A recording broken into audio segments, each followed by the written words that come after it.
What's going on, everyone? I want to thank each and every one of you yet again for coming by to vape with a Viking. So today what I got for you is by VandyVape.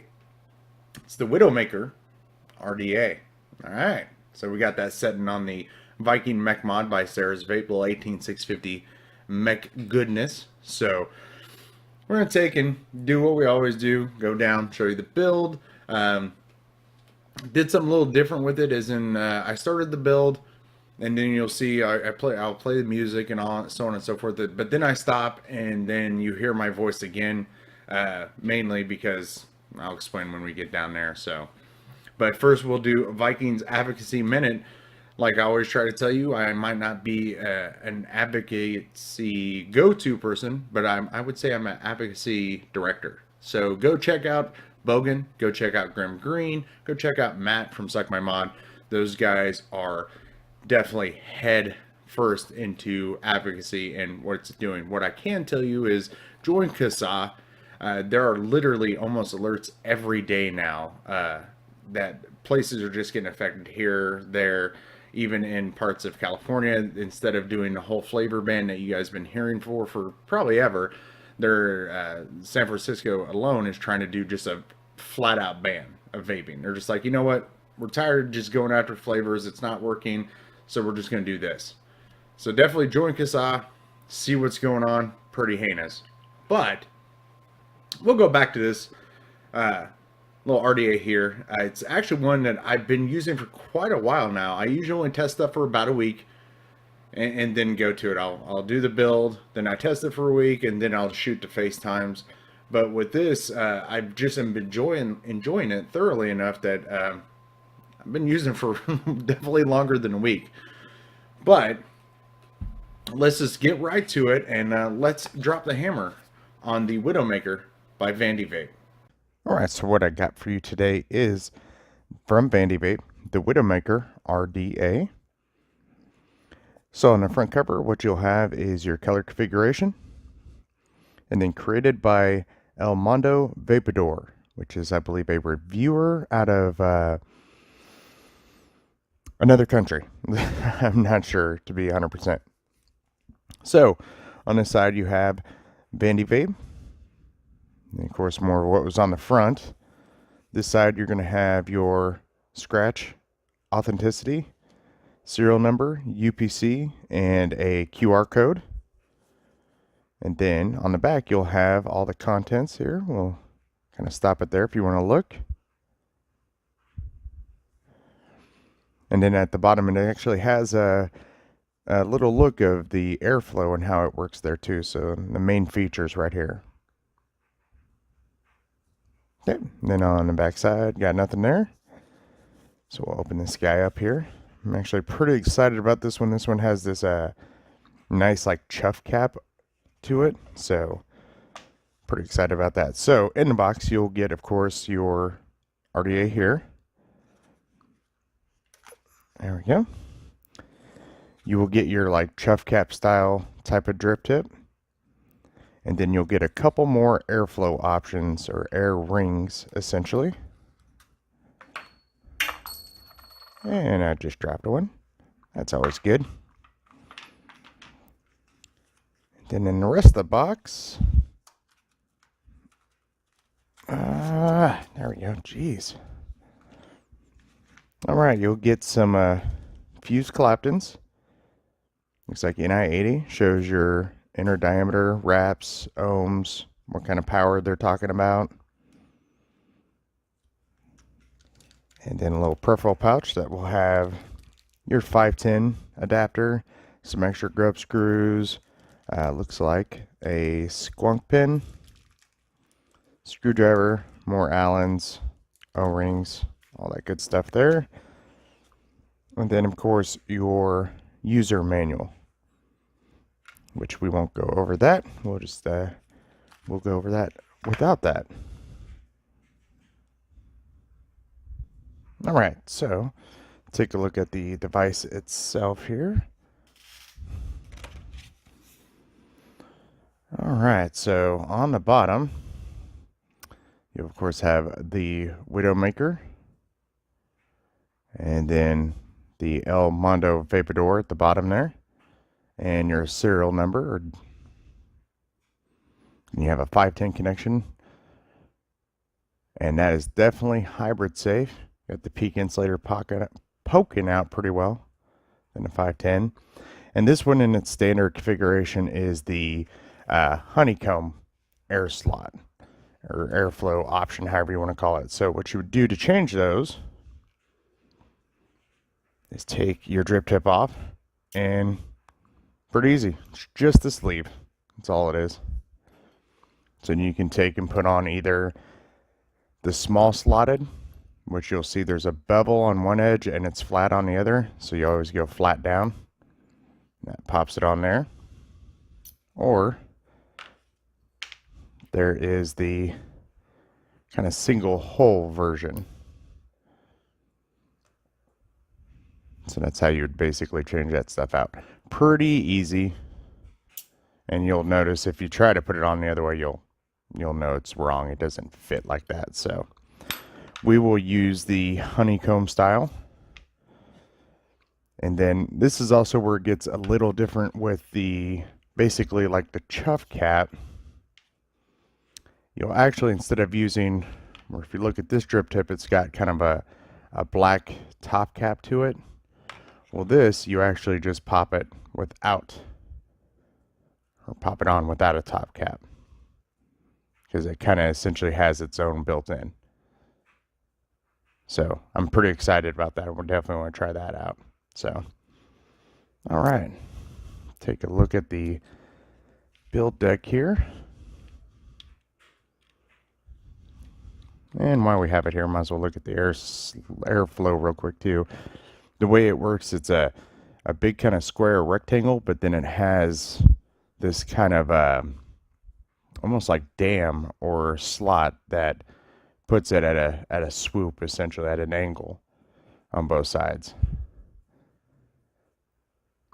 So it's definitely why you want to use one of the airflow sleeves, because that's a pretty large airflow in my opinion. And then you have the build deck, which those are going to be a grub Allen screw. And we could check those. They do have some cutouts here for each one. We'll take a look here at the grub screws.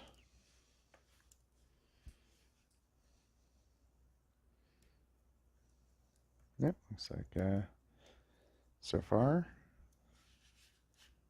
good and smooth.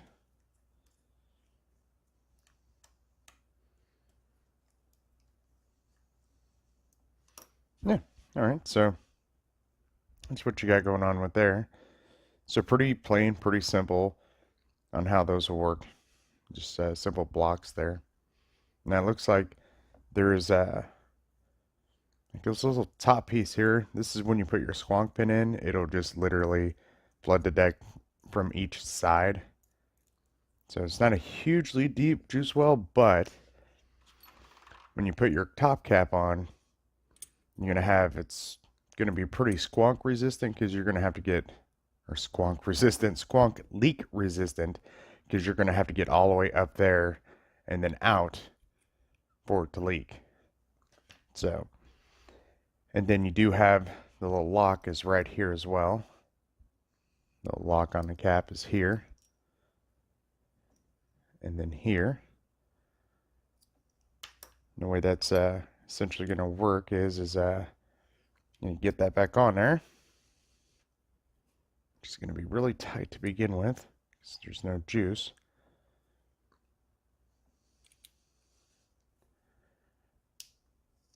There we go.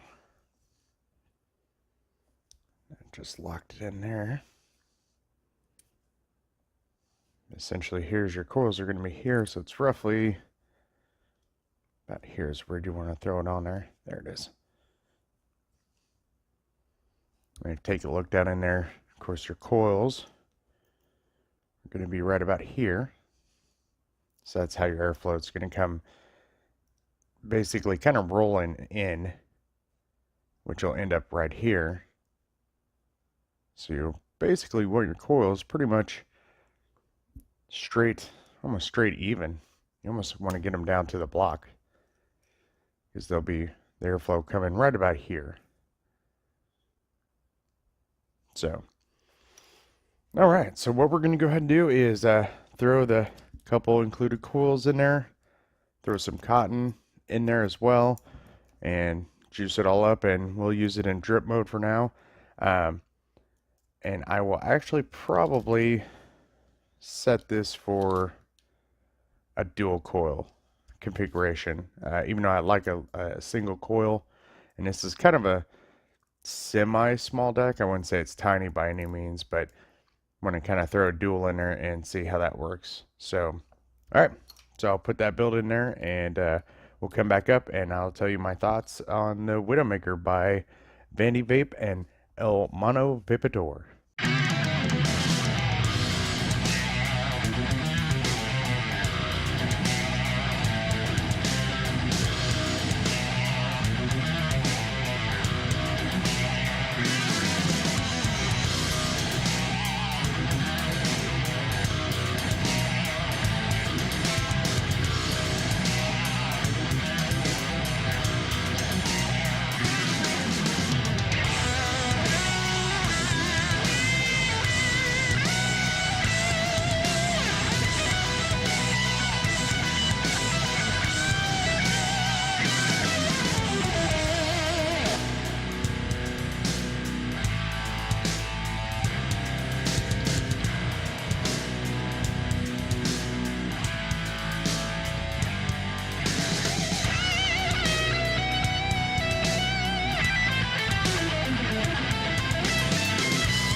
Okay, so really did not like the coils that I was putting in that first build, so we'll go ahead and kind of cut it through here. So I just put some of the frame staples in here instead. So just wanted to kind of stop the music and explain why there's all of a sudden a difference in there. So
Okay, so that was my rundown on the Widowmaker from VandyVape.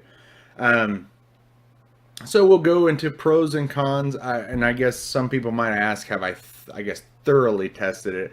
And what I mean by thoroughly is the other two AFC rings, like the little slot here, and then the little single hole one. I did not use those. Mainly reason is I do like the honeycomb airflow that a lot of companies are starting to do.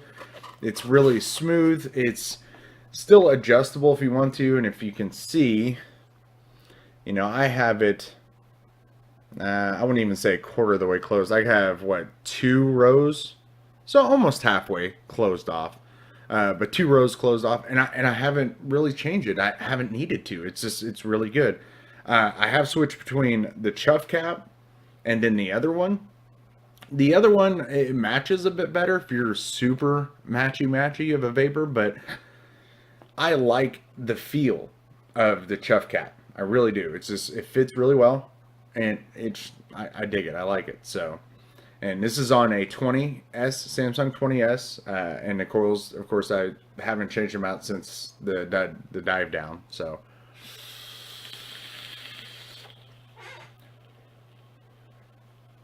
yeah, it's good. It performs well. I've been rocking the the blackberry custard shop. So it's a blackberry custard, and this is an offshoot of Vapetasia.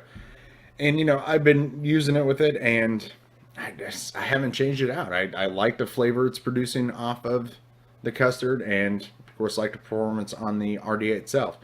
So pros, it's going to be very vapor intuitive. I don't know. Basically, you can fiddle with it. You got the different AFC rings that you throw on there to suit your style. And then, of course, the build deck, there's a lot of room in there that you can kind of play with what you want to. If you don't want to do a dual coil setup, you could jam in like a 3.5 or 4 millimeter single coil in it. Wicking, super easy. Just make sure it's touching that base deck, not crammed up against the walls, anything like that. So, I mean, just a ton of pros. The only thing that I would say is a con, and it again is subjective depending on your vaping style, is if you can see that kind of condensation. I wipe it off a lot, so there we go. It's kind of hard to see.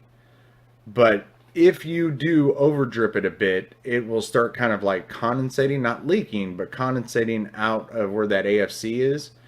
And it will continue to do so even if you stop over dripping. And so you take off the cap, take off the ring, wipe it all down, put it back together. Then it'll stay basically dry. So if you are kind of an over dripper, you're going to have to be playing with that a lot. And of course, I am an over dripper, so I deal with it a lot. So that's why I like the devices that are almost leak proof when it comes to squonking. Just because I guess I have no self-control when it comes to the juice. So, but really, that's about the only con I could see from it. You could put pretty much anything in there build wise. You know, one of the juices that I always thought was pretty good is pretty darn good in it. So it's nice, smooth, works really well.